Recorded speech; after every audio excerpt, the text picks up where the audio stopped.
All right, welcome back to the deep dive. Great to be here. Today we're diving into Vietnam and we're zooming in on one really specific moment. hmm We all know the Lunar New Year, but we're talking about the Eve ceremony. Specifically, this moment they call the connection time. Yeah, and this isn't, just about a countdown to midnight. The whole mission here is to understand that this is a crucial spiritual handover, A handover. and that requires real preparation. The altar, the traditional dishes. It's so much more than just, throwing a party. Okay, let's break that down because the why behind it is, I think, what's so fascinating. It is. Our source material describes it as a kind of cosmic changing of the guard.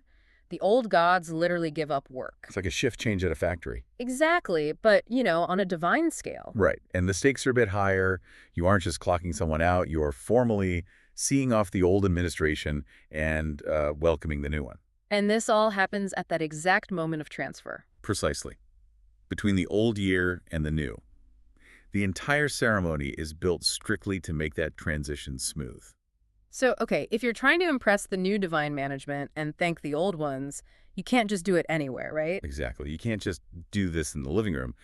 The setup is key. And the sources say people prepare this feast, specifically in the middle of the courtyard. Yes, out in the open. You need that clear path, presumably, between earth and the heavens for the gods to come and go. Makes sense. And if you're hosting a divine handover, you obviously need some refreshments on the table. Of course. Which brings us to the centerpiece of this whole thing, the 5-fruit tray. That's the core offering, yes. And while the tray is always there, how it's displayed can really vary. Oh, interesting. So it looks different depending on where you are. Yeah, the arrangement changes from region to region.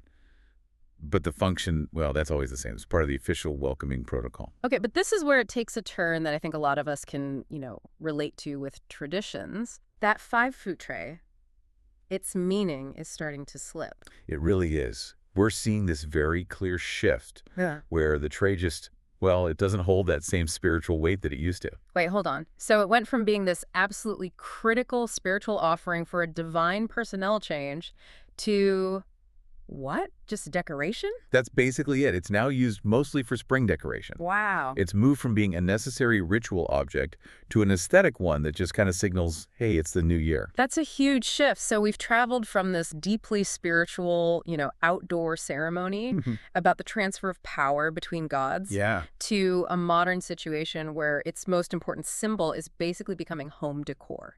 And that leaves you with a really tough question, doesn't it? If the 5-fruit tray can shift that much from spiritual tool to simple decoration, Right. it makes you wonder what other deep traditions in your own life have maybe been hollowed out. Are you still honoring the gods, or are you just decorating the table?